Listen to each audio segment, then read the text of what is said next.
سلام، د نن سهار د 9 بجو خبرونو ته مو زه سمیع الله امیني هرکلی وایم. د امریکا دفاع وزیر وایي د افغانستان د جګړې خصوصي کول معقول فکر نه دی.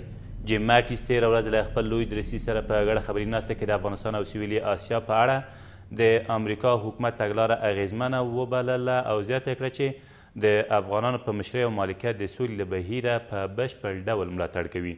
د نوموړي په وینا سولې میز ته د طالبانو د راکاږلو په موخه جدي مبارزه دوام لري او په وینا یې طالبان په جګړې کې بریالي کیدای نشي او باید د خبرو لاره غوره کړي.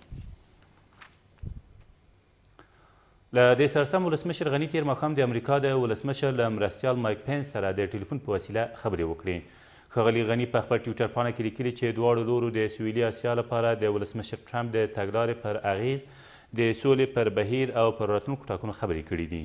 په دې اړیکه کې د امریکا د ولسمشر مرستیال یو ځل بیا ژمنه کړې چې واشنګټن به د افغان حکومت او افغان ځواکونو ملاتړ ته دوام ورکړي. د ننګرهار په مرکز کې د افغانستان د جهاد او مقاومت د ارزښتونو د ساتنې بهیر په دفتر کې 8 کسان له یو شمېر وسلو او ماینونو سره یو ځای ونیول شول. د ننګرهار د والي ویاند وایي په نیول شویو کسانو کې 15 تنه تر څېړنو وروسته خوشي شوي، خو د 3 نورو څخه اوس هم پوښتنې روانې دي. د افغانستان د جهاد او مقاومت د ارزښتونو د ساتنې بهیر مشر د ملي امنیت شورا دفتر کارکوونکی دین محمد جرأت دی. د کابل ښاروالۍ سرپرست تېره ورځ له خپلې دندې استعفا وکړه.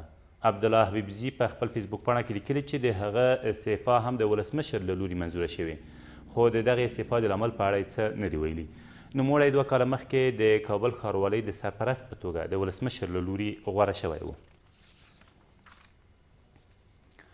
د ننګرهار په خوږیاڼو ولسوالۍ کې د بهرنیو ځواکونو په هوایي عملیاتو کې 7 داعشان ووژل شول.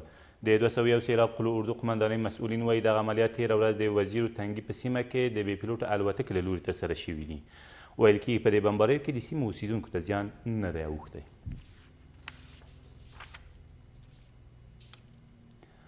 او د ټاکنو خپلواک کمیسیون مخکینی مشر احمد یوسف نورستانی د ولسمشر له لوري په مشران جرګه کې د انتصابي غړي په توګه وګمارل شو. د ولسمشر د حکم له مخې ښاغلی نورستانی د نجیبې حسیني پر ځای غوره شوی دی. احمد یوسف نورستانی د تیرو جنجالي ولسمشري ټاکنو پر مهال د ټاکنو د خپلواک کمیسیون مشر و او تر هغې وروسته له خپلې دندې لاس پر سر شوی و. دا و تر دې مهاله وروستي خبرونه، تر بیا مو الله عمل.